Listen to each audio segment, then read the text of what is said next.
ఈ జన్మమే రుచి చూడడానికి దొరికెరా.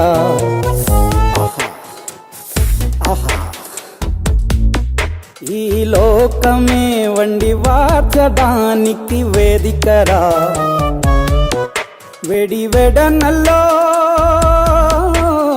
వెడనల్లో నెయ్యి చారు కూరలు వెయ్యరా.